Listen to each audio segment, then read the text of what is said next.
I want your 3 favorite Eagles of all time. Who are they? Do you want my 3 favorite Eagles as people, as players, as exciting? See, I have different categories. The biggest, most important draft in the history of this Philadelphia football franchise. The JAKIB Media Sports 2022 NFL Draft Special.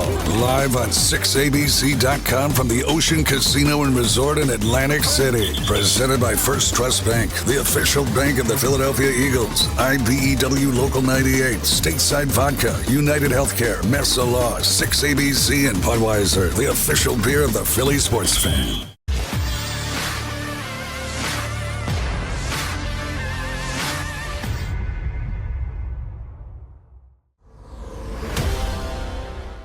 I'll leave the top 3 here because you know why? My friend Merrill Reese. I went over to Merrill Reese's website, his Twitter page, and I saw he had a couple guys on there that's going to go into the NFL draft that he likes. And Merrill joins us now here on the National Football Show. So, Merrill, you get into the draft too a little bit after. A lot. Oh my God, right? Oh, yeah. I love the draft. Merrill, who's the guy that really impresses you then? There are a lot of guys who really impress me, but there are still a lot of guys that impress me from 15 on. So as things stand now, the Eagles are going to be picking 15 and 18. So that's where I pretty much concentrated on. I mean, for example, there's no way the Eagles are going to be able to draft Aiden Hutchinson or Kayvon Thibodeau. That's very, very unlikely. I don't think it's very likely at all that they're going to get somebody like Kyle Hamilton or even, for that matter, Jameson Williams. But so what I pointed out were several players that I thought that if the Eagles could pick one from column A, which is defense, and one from column B, which is wide receiver, I think those are 2 of the biggest needs. Who I would be happy with. So the names I threw out there, for example, I believe were number 1, if he's there at 15, I love Jordan Davis, the defensive tackle from Georgia. Absolutely think he's terrific. A couple of other defensive players that I like Johnson, the pass rusher from Florida State. Jermaine Johnson, I think he's very, very good.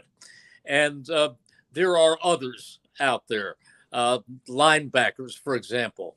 But I think if these guys were available as a 15th pick, I'd be very, very happy with them. Then, for example, another one is Devin Lloyd from Utah. I think he would be sensational.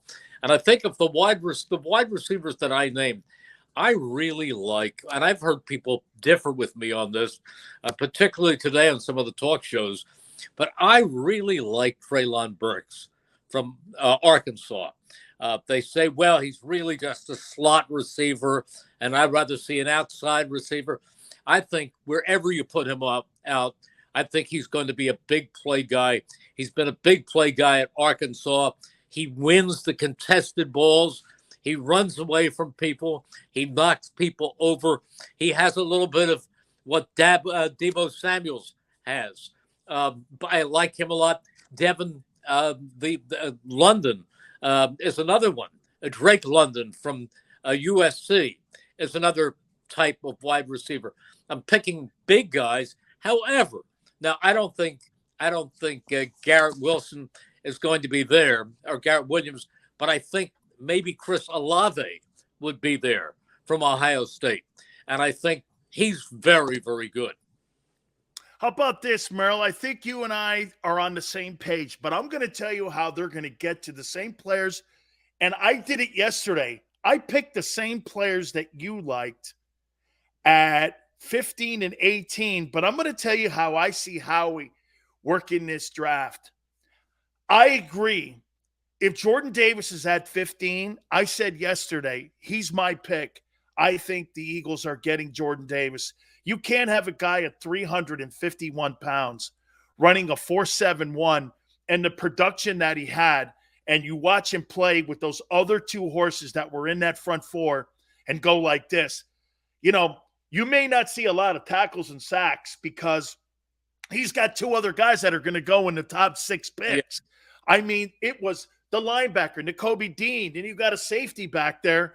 That whole defense, it was one of those generational defenses that you see a few times that like maybe 7 guys are going to go in the top 3 rounds, and he's one of the star players. However, at 18, Merrill, here's what I think Howie does. And this is what I've been kind of talking with Peter King on, and Peter King has covered the NFL. There's some conversation going on that the Eagles will get into a conversation with the Packers, trade down to 22 and get Devin Lloyd. And I said Devin Lloyd, by the way, they're at 22. Howie picks up another second or third rounder from the Packers, and he still ends up getting his guy. And I potentially could see even Howie maybe even trading the 18th pick to get down even further to get even more picks, because he's trying to get a treasure chest right now. And as much as people don't think this draft has players in it, I think they do, Merrill. I just don't think they have the quarterbacks. Right. I agree with you. There is, and the Eagles are not in the market for a quarterback, no matter what anybody thinks. They are not in the market for a quarterback with this draft. They are committed to Jalen Hurts for this year to see what they have, and I am very optimistic that he's going to show them something. I think he's a special guy. And I think he has a lot of talent, a lot of arm talent, more than people think. I just think he has to have the experience. I think he has to be out there and learn how to read quickly and be able to see the entire field, the decision-making process. I mean, Dan, he's only started 20 games in his NFL career. Now, I'm not saying that I'm not putting him in the Hall of Fame. I'm not saying that he's Aaron Rodgers, but if memory serves me, Aaron Rodgers was picked in 2005 by the Packers, but didn't really play a lot until 2007 or 8, where he really once Brett Favre left, where he really became the guy, and you saw just how good he was. Drew Brees, I guess you would say 4 years from now, Drew Brees will go in to the Hall of Fame. There's no first ballot about that, but he really wasn't this kind of Drew Brees until he moved from San Diego to New Orleans and got with Sean Payton, and everything blossomed around him, and he became one of the great quarterbacks. It doesn't happen automatically. Once in a great while, you see a Justin Herbert or a Joe Burrow who meet immediate success because they're good and everything around them coincides to give them a chance to really be good. Look, I'm convinced, Dan, that this year the quarterback who is going to stand out, is going to make the biggest progress, is going to be Trevor Lawrence. Trevor Lawrence has every bit as much talent as Burrow and Herbert, but he wasn't in the situation to succeed. This year, he's got Doug Peterson helping him, and Doug Peterson can bring quarterbacks along. In fact, Doug Peterson's my pick to be the coach of the year this year, because I think he's going to dramatically change the fortunes of the Jaguars. And I'm going to expand what you're saying. I think Trevor Lawrence is going to have a Pro Bowl type season this year, in my opinion, under the direction. Yeah. You bring something up about Jalen, and I'm just wondering, I agree with you in this realm here, Merrill. I think he is going to go from here, and I think he's going to improve so much from a year ago. And like you said, the limited amount of starts.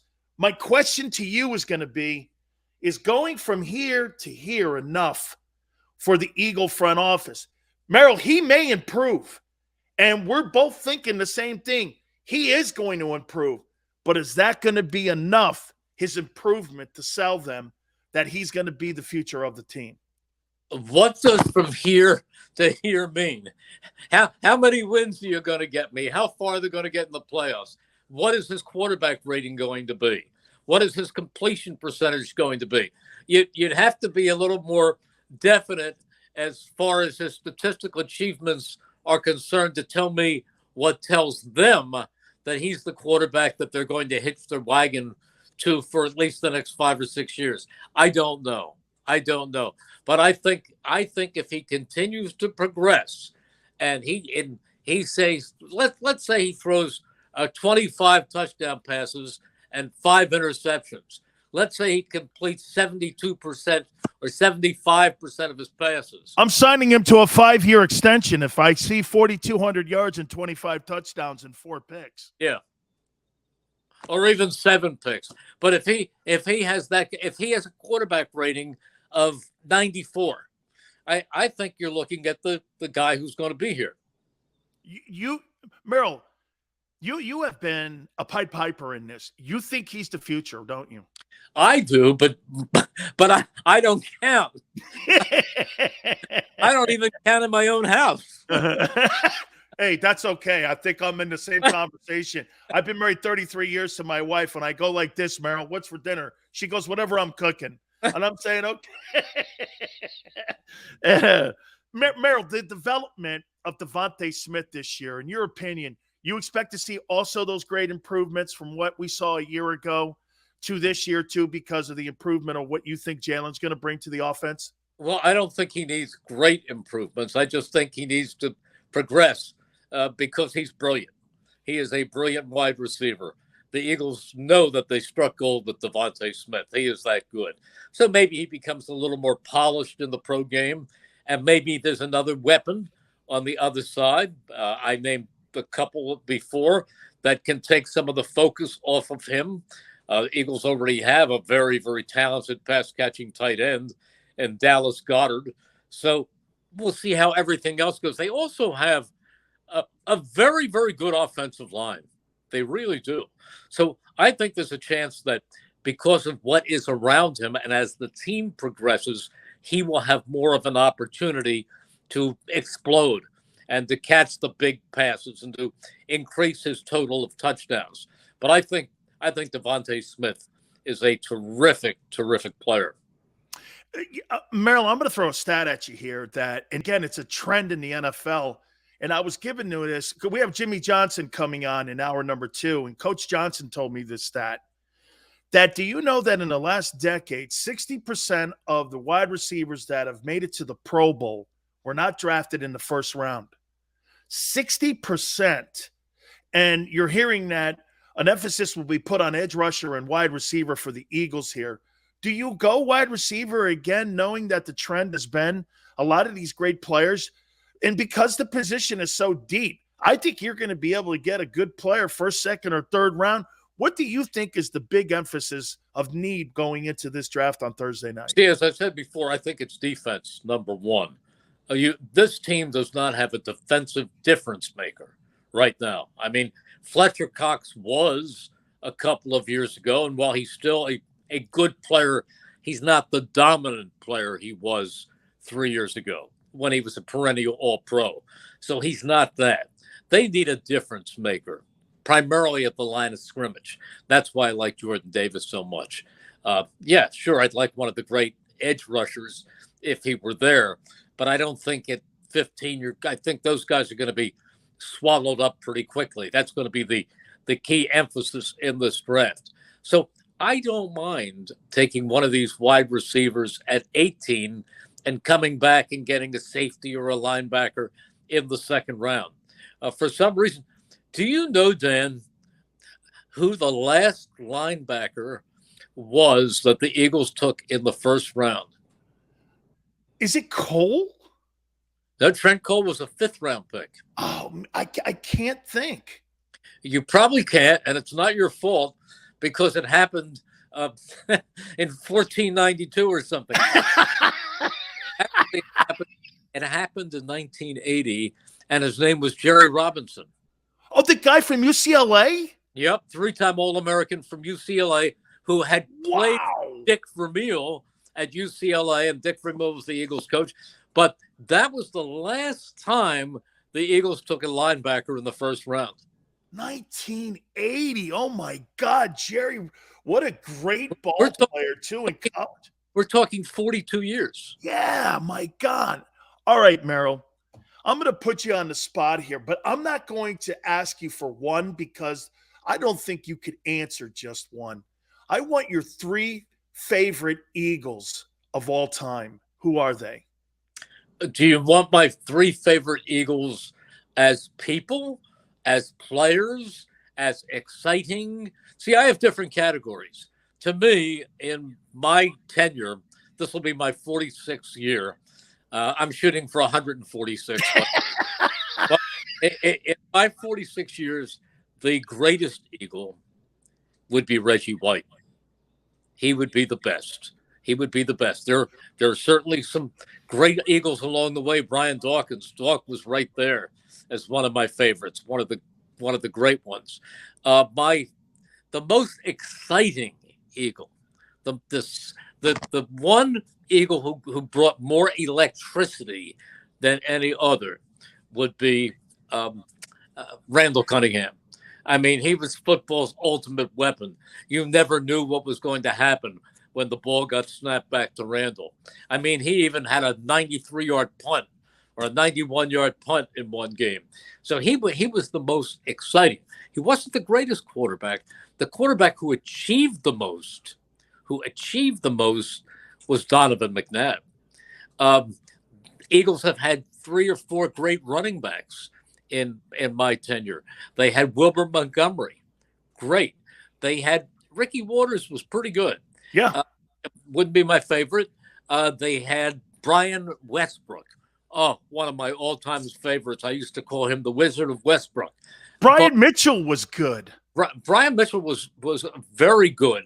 There were a lot of things he could do. He's a great return man. But the best running back that they had, again, I defer to the record book. And this is, I'm saying in my tenure, back to 1949, if Steve Van Buren. But the best of my tenure was Shady McCoy. Yeah. Shady McCoy set all the records. 2 of my favorite Eagles, Stan Waters, Mike Quick, because they worked with me in the broadcast booth. Mike, this is Mike's 25th year. So he's got to be my favorite Eagle. He's going to do a show with me tonight. All right. I'm going to leave you with this. Tell me what your thoughts are on my best friend, Jerome Brown. Great. He was great. I was doing a show from a place called the Broadway Restaurant Bar, and they had a great big deli section. And every week I would ask Jerome Brown. I knew he didn't like to do shows that much. And he finally said, when are you going to have me on my show? When are you going to have me on your show? So I said, all right, how about next Monday? He said, great, I'll do your show next Monday. So I saw him that afternoon at the stadium, and I said, well, I'll see you tonight. He said, what's tonight? I said, my show. He said, oh, Merrill, this is my bowling night. I said, you told me you were going to come down and do my show. And we have plenty of good food there. So he said, all right, I won't bowl tonight. I'll come down and I'll do your show. So he did my show, and the player could order some dinner to take home. So he goes up. He said, I'm going home to watch some Monday Night Football. And he orders 4 corned beef specials. I was having a party, and he said, no, these are for me. That was Jerome. I loved him. Oh, my God. And I say this all the time, Merrill. I don't think Reggie would have left Philly if Jerome had stayed alive. I think those 2 guys were partners in crime on that team. I know they had issues with Rich Kotite, but when Jerome died and it was announced there at the vet, boy, I just don't know. I just don't think Reggie would have left. Well, I don't know if it was as much Rich Kotite, but I think it had more to do with the owner of the team and Norman Brayman. Yeah, more that and the contracts that did not work in their direction. I mean, it still is a business, and I flew with Jeffrey Lurie and Mike Quick and Tammy Reed, Andy's wife, to Reggie's funeral in Charlotte, North Carolina. And there was a documentary that they played. And Reggie, when he first went to Green Bay, he said that this is where the Lord intended for me to be, and this is where it's all in the plan. And in that documentary, which I believe he was interviewed by Andrea Kramer, Yeah. he really admitted that it really, when you really came down to it, he said, "I'm sorry I wasn't honest, but it was all about the business of football too." And you can't blame him for that, because it is a business. And I think if you want to throw any emotion into it, I don't think he felt appreciated by the ownership. Merrill, do you agree? Last question. I'm sorry, I just could keep you here all day. Merrill, do you agree if they beat the Buccaneers in that NFC Championship, Donovan McNabb, I think it's either 0-1 or 0-2, the last game at the Vet. Last game at the Vet. If they win that, they go on and beat the Raiders in that Super Bowl. The two best teams in the NFL were the Eagles and Bucs, in my opinion, that year. You're talking about a dynasty with McNabb if they win a Super Bowl and they end up getting the two Super Bowls, win one of them, and they go to 4 straight NFC championships. That would have been the greatest era of Eagle football. Do you agree if they had at least capped one of them off? Oh, when you go to 5 NFC championships and a Super Bowl, that's the great era. Oh, there's no doubt about that. But there were other great years. I still think if they win the Fog Bowl in Chicago with Buddy Ryan, that might have been the greatest team of all. I mean, that team was beaten by the weather. Whoever was ahead when the fog enveloped Soldier Field was going to win that game. And probably the best defense ever. They were the Triple Crown winners that year, and Jerome told me that he couldn't 91. He couldn't see in front of he couldn't see his hand. No, they couldn't. But the best defense was 91. And the defensive coordinator of that team was one of the most brilliant coaches I've ever met. And even though he wasn't a successful head coach, he belongs in the Hall of Fame. And that was Bud Carson. And that team was number 1 against the run, number 1 against the pass, and number 1 overall. That was a spectacular defense. That was the best defensive team of all. Absolutely. Carson even was a guy with the Steelers back in the day with the steel curtain. So, I mean, he was just such a great coach. Merrill? Well, another great coach and my favorite, and nobody like him. If you look in the dictionary and look under the word charisma, there is a picture of Dick Vermeil, who is going into the Hall of Fame this year. And Carl Peterson is going to introduce him. And if I'm not mistaken, Merrill, Carl Peterson was on Dick's staff at UCLA and also with the Eagles, right? Yeah. Yeah, originally I think he was a tight ends coach, and then he became the director of player personnel. Absolutely. Yeah. Should be a lot of fun Thursday. It will be. It's always great catching up with you, Merrill. Thank you so much for your time, my friend. Take care, Dan. Have a great day. You got it. Don't forget, too, JAKIB Media, Thursday night, 8 Eastern. We're going to have you covered wall-to-wall. D-Gun, Seth Joyner, everybody is going to be covering the NFL draft right here on JAKIB Media, so everyone knows. Don't forget also, proud sponsors of the National Football Show, Morgan & Morgan. The fee is free. What does this mean?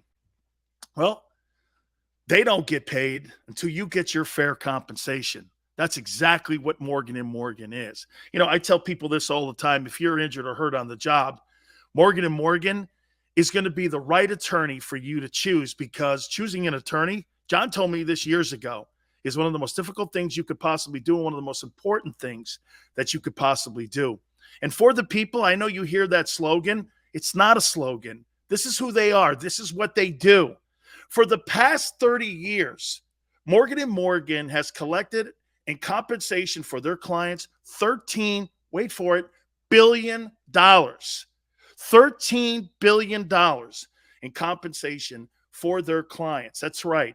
With over 800 attorneys and offices in Philadelphia, New York, Florida, across the country, this is where size matters, my friends. The biggest law firm in the country is Morgan & Morgan. They will not be intimidated when they go to battle for you when it comes to compensation that you and your family so deserve.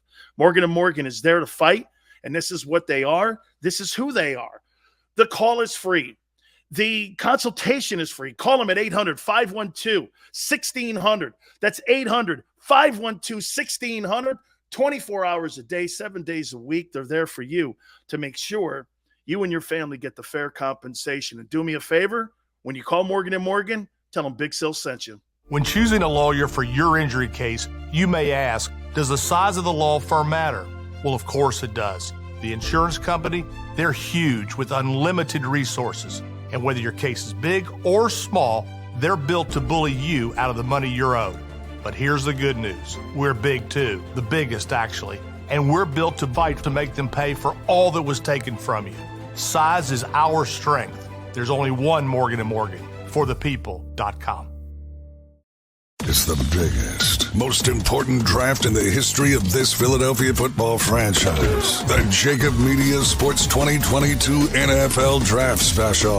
Live on 6abc.com from the Ocean Casino and Resort in Atlantic City. Presented by First Trust Bank, the official bank of the Philadelphia Eagles. IBEW Local 98, Stateside Vodka, United Healthcare, Mesa Law, 6ABC, and Budweiser, the official beer of the Philly sports fan.